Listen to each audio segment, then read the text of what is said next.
சிவகார்த்திகேயன் அப்படின்னா இதுதான்ப்பா அப்படின்னு நம்ம ஒரு வட்டம் போட்டு பாகங்களை குறிச்சிருவோம். ஆனால் அதுலேருந்து முற்றிலும் வெளியில வந்து பண்ண படம் இது. அவருக்கே இது ரொம்ப ஸ்பெஷலான படம். எங்கேயாவது பழைய சிவகார்த்திகேயன் எட்டி பார்த்துருவாரோன்னு நான் நினைச்சப்பெல்லாம் எங்கேயுமே அவர் வந்துடக்கூடாதுங்கிறதுல கவனமா இருந்தார். ஸோ அது வந்து ஒரு பக்கம் இயக்குனருக்கும் அது வெற்றி, ஒரு நடிகரா சிவகார்த்திகேயனுக்கும் பெரிய வெற்றி. இந்த படம் வெளியில வருவதற்கு முன்னாடி ராஜ்கமல் நிறுவனத்துக்கே ஒரு டவுட் இருக்கு. மக்கள் கவனிக்கிறது ஒரு பக்கம் இருந்தாலும் கவனிக்கக்கூடிய படங்களா அவர் பண்ண போறாரு. சூர்யா வேணான்னு சொன்ன பிறகு கரெக்டா இவரே சுதா கொங்கராவை அப்ரோச் பண்றாரு, அதை ஃபாலோ பண்ணியிருக்காரு. அவங்க வர்றதுக்கு முன்னாடியே மேடம் நான் இதுக்குள்ள வர்றேன். நான் சொன்னேன் சார் இது மாதிரி அஜித் விஜய், சிம்பு தனுஷ், சிவகார்த்திகேயன் விஜய் சேதுபதியா வருமா அதுன்னு கேட்டேன். அப்படியா சொல்றீங்க? பேசும்போது தனுஷ் கேட்டு ரொம்ப நக்கலா சிரிச்சாரு. சேம் டைம் இன்னொரு பக்கம் பாக்குறப்ப ஒரு பக்கம் அஜித் வந்து சொன்னதா சிவகார்த்திகேயன் சொல்லிட்டாரு, சிவகார்த்திகேயன் வளர்ச்சி வந்து நிறைய பேருக்கு ஒரு இன்செக்யூரிட்டியை கொடுத்துருக்கு அப்படின்னு. உண்மையுமே அந்த அளவுக்கு ஒரு அபரிதமான வளர்ச்சி சிவகார்த்திகேயனோடது இருக்கா? அஜித் என்கிற நபர் வந்து இங்க எல்லாருக்கும் பொதுவானவரா இருக்கார். பட் அஜித்தை பொறுத்தளவுக்கு எல்லாத்தையும் கவனிச்சுட்டு அமைதியா இருந்திருந்தா சரியா இருந்திருக்கும். ஆனால் உங்கள் மீது ஒரு பொறாமை இருக்கு அப்படின்னு அவர் சொல்லும் பொழுது அவர் சிவகார்த்திகேயனுக்கு தேவையில்லாமல் சப்போர்ட் பண்ணுகிறாருங்கிற விஷயமெல்லாம் இங்கே வெளியில வந்துச்சு. பட் கரெக்டான இடத்துல சிவகார்த்திகேயன் சொல்றாரு. விஜய் சேதுபதி கூட ஒரு அப் அண்ட் டவுன் இருந்துட்டே இருந்தது. சிவகார்த்திகேயனுடைய ஸ்கெட்ச் வந்து ரொம்ப கரெக்டா இருக்கு. நான் இந்த படத்துல விட்ட பணத்தை நான் அடுத்த படத்துல வாங்கிக்கிறேன் அப்படிங்கிற அந்த பக்குவம் இருக்குல்ல, இன்னைக்கு பல நடிகர்கள்ட்ட கிடையாது.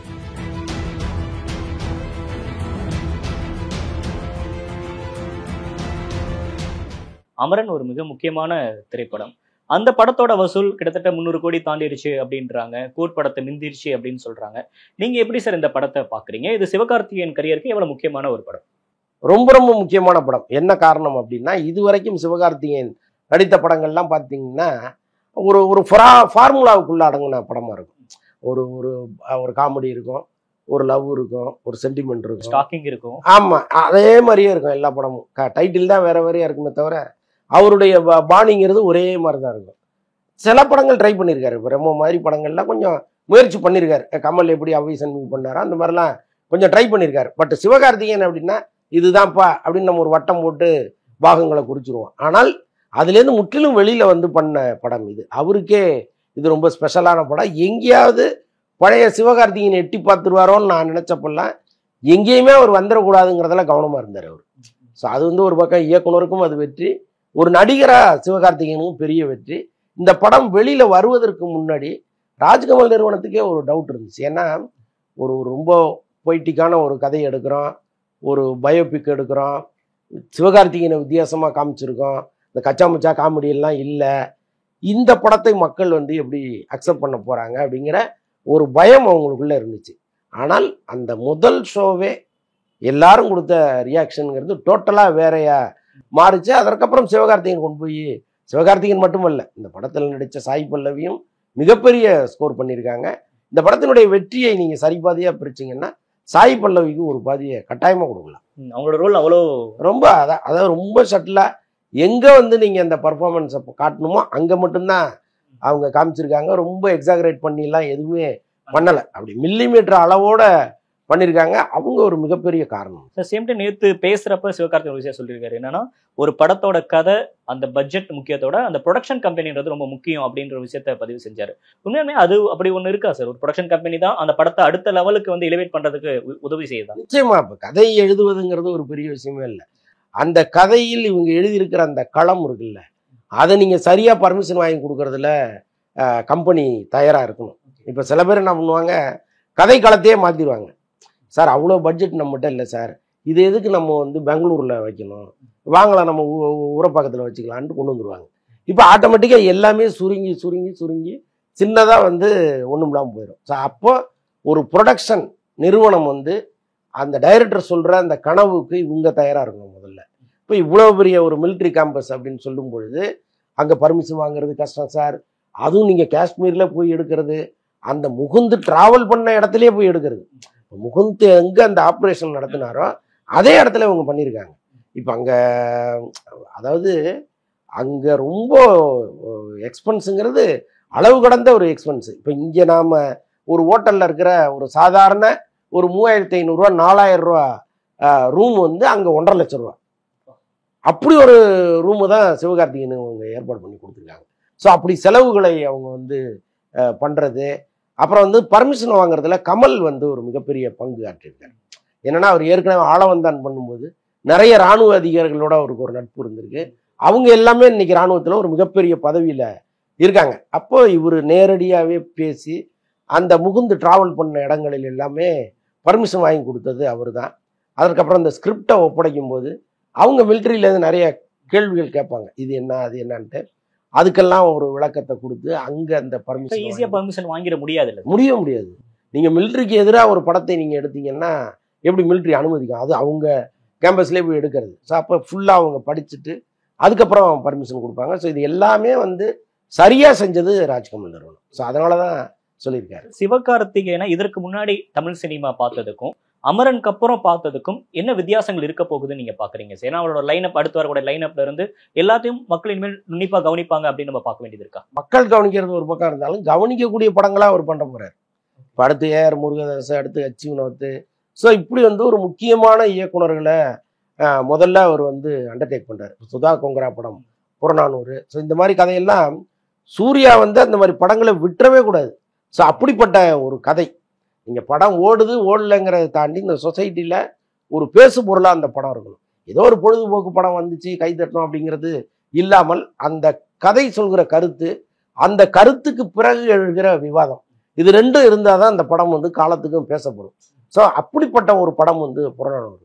அதை சூர்யா வேணான்னு சொன்ன பிறகு கரெக்டாக இவரே சுதா கொங்கராவை அப்ரோச் பண்ணுறாரு, அதை ஃபாலோ பண்ணியிருக்காரு. அவங்க வர்றதுக்கு முன்னாடியே, மேடம் நான் இதுக்குள்ளே வர்றேன், எனக்கு நீங்கள் இந்த படத்தை கொடுங்க, அதான் ஒரு முக்கியமான படமாக அது இருக்கணும்னு நான் விரும்புகிறேன், நீங்கள் வந்து என்ன இந்த படத்தில் வச்சுக்கிங்கன்னு சொல்லி அவராக போய் அப்ரோச் பண்ணுறாரு.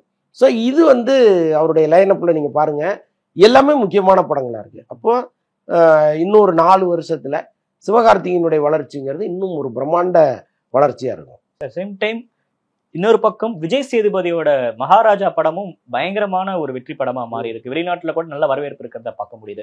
சிவகார்த்திகேயன் விஜய் சேதுபதி அவங்க 2 பேர்த்தோட வளர்ச்சியும் சேம் டைம் ஒரே பக்கத்துல கீழே இருந்து மேல வந்தவங்களோட வளர்ச்சியை பாக்குறப்ப ஒரு சினிமா பத்திரிகையாளரா இதை நீங்க எப்படி மெசேஜ் பண்ணுவீங்க? இது ஆரம்பத்திலே நம்ம வந்து யூகிச்ச விஷயம்தான். எப்படி வந்து அஜித், விஜய், ரஜினி, கமல்னு வந்துச்சோ, அதற்கப்புறம் சிம்பு, தனுஷ், அதற்கப்புறம் சிவகார்த்திகேயன், விஜய் சேதுபதின்னு தான் நான் வந்து ஒரு ஸ்கெட்ச் ஒன்று போட்டேன். அதை ஒரு முறை தனுஷ்ட பேசும்போது தனுஷ் கேட்டு ரொம்ப நக்கலாக சிரிச்சார். நான் சொன்னேன், சார் இது மாதிரி அஜித், விஜய், சிம்பு, தனுஷ், சிவகார்த்திகேயன், விஜய் சேதுபதியா வருமா அதுன்னு கேட்டேன். அப்படியா சொல்கிறீங்க அப்படின்ட்டு சிரிச்சார். இன்னைக்கு அது வந்திருக்கு. கிட்டத்தட்ட அந்த வளர்ச்சிங்கிறது வந்து ஒரு சம வேகத்தில் ஒரு சரியான இடத்துல வந்து 2 பேருமே நின்றுருக்காங்க. விஜய் சேதுபதி கூட ஒரு அப் அண்ட் டவுன் இருந்துகிட்டே இருந்திருக்கு. சிவகார்த்திகேயனுடைய ஸ்கெட்ச் வந்து ரொம்ப கரெக்டாக இருக்குது. சில நேரம் அவர் எதிர்பார்த்த வெற்றி இல்லாமல் போயிருக்கலாம். ஆனால் அவருடைய பர்ஃபார்மன்ஸில் எங்கேயாவது குறை வச்சிருக்காரா அப்படின்னு பார்த்தீங்கன்னா இல்லை. அதே மாதிரி சினிமாவில் நடிக்க வர்ற ஒருத்தர் வந்து இந்த சினிமாவை முதல்ல தெரிஞ்சுக்கணும். ஒரு படம் தயாரிக்க வராரு அல்லது நடிக்க வராருன்னா முதல்ல இந்த சினிமா வந்து நமக்கு இவ்வளோ கொடுக்குது, நம்ம கையிட்டேருந்து அவ்வளோ பணத்தையும் திரும்ப பிடுங்கும், மறுபடி கொடுக்கும், இப்படிங்கிற ஒரு அடிப்படை எத்திக்ஸ் ஒரு லா இருக்குல்ல. இதை தெரிஞ்சுக்கிட்டாதான் நீங்கள் வளர முடியும். அதை தெரிஞ்சுக்கிட்டவங்க விஜய் சேதுபதியும் சிவகார்த்திகேயன். நீங்கள் நல்லா பாருங்கள், இந்த சினிமாவுக்காக நிறைய இழந்தவங்க, பொருளாதார ரீதியாக 2 பேருமே நிறைய இழந்தவங்க. ஆனால் ஒரு நாள் கூட அவங்க சோர்ந்து உட்காந்ததே கிடையாது. இப்போ என் சம்பளம் போகுது இந்த படத்தில், என் சம்பளத்தை நான் விட்டு கொடுத்தாதான் இந்த படம் வருங்கிற சூழல் வருதுன்னு வைங்களேன், தயங்காமல் 2 பேரும் கையெழுத்து போட்டிருக்காங்க. எடுத்துக்கங்க, படத்தை ரிலீஸ் பண்ணுங்க, நான் இந்த படத்தில் விட்ட பணத்தை நான் அடுத்த படத்தில் வாங்கிக்கிறேன் அப்படிங்கிற அந்த பக்குவம் இருக்குல்ல. இன்னைக்கு பல நடிகர்கள்ட்ட கிடையாது.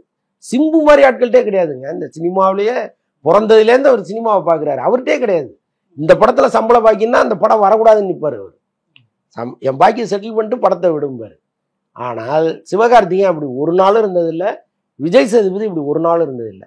இந்த ஸ்ட்ராட்டஜி தான் அவங்கள மேலே வளர்த்து கொண்டு வந்துகிட்டே இருக்கு. பிரமாதமான விஷயம் அது. சேம் டைம் இவரு கொட்டுக்காளின்றத ப்ரொடியூஸ் பண்றாரு, அவரு போய் கடைசி விவசாயின்ற படத்துல ஆமா, நடிக்கிறாரு அப்படின்றப்ப மக்களுமே அதை ஏத்துக்குவாங்க, டிஃப்ரெண்டா முயற்சி பண்றாங்க ஆமா, அப்படின்ற மாதிரி. ஆமா. சார் சேம் டைம் இன்னொரு பக்கம் பாக்குறப்ப ஒரு பக்கம் அஜித் வந்து சொன்னதா சிவகார்த்திகேயன் சொல்லியிருந்தாரு, சிவகார்த்திகேயனோட வளர்ச்சி வந்து நிறைய பேத்துக்கு ஒரு இன்செக்யூரிட்டியை கொடுத்துருக்கு அப்படின்னு.